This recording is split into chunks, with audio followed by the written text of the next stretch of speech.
Of course, the bar is laying out flat right now, but when you come into a field, it's gonna be standing up. This rope right here, you pull your hydraulics, just pull the rope, unlocks, you let it down in position.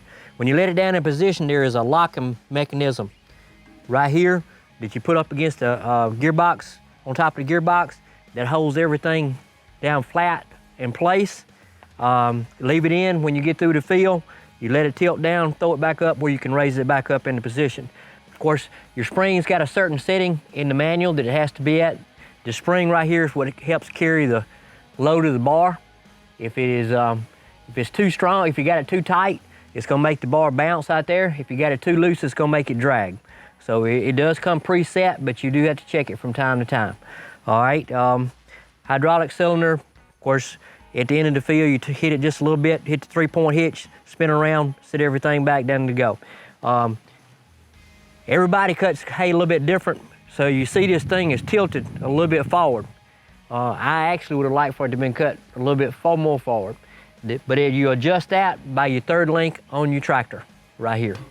You pull it in tight, it brings your cutting your blades down closer to the ground. If you back it off, it cuts more level, gives you more space off the top of it. You have a breakaway that's built in, that's already built from the factory that comes with this thing. If you happen to hit say a stump or hit something out there with the end of your bar will break away. It will go back to a certain point. To reset, you just set everything down, back up, everything pops back into place, and you go. You know, it's got a check chain, which will also will help with the height. You can set it to help control your height of your machine when you're cutting. It is, of course, fully enclosed with the curtain, which keeps everything from blowing up on top of you. But, you know, really and truly, as far as anything setting up or anything else, that's pretty much your biggest thing, is how you want to cut the hay. You want to cut it closer to the ground, or you want to cut it higher off the ground. And that's just a matter of setting the bar, your 3-point up here. You know, I run it, recommended at 540. I think our manual would tell you it runs anywhere from, you know, not to try to exceed over 6.5, 7 miles an hour. I cut this today at 6 miles an hour.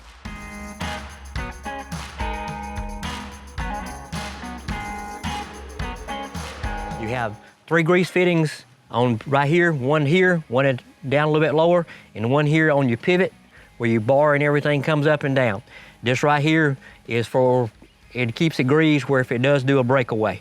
Now, those are the 3 main greasing points, other than you have a grease fitting on each end of your drive line that needs to be greased.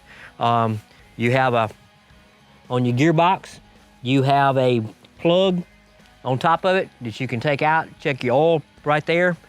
To check the oil in the bar needs to be vertical. They be standing straight up.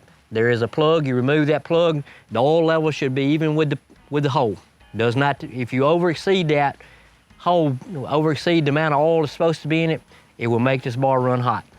And those are primarily it is also a grease fitting on the front side, which greases the bushing, where your gearbox pivots up and down. So that would be another grease fitting. But pretty much, there's not that many grease fittings on it.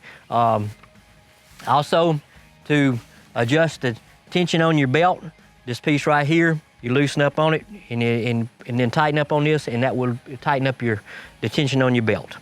Cutter is pretty simple, and it is, being a farm boy, I love to cut hay, any kind of farm machinery, and it is easy to operate.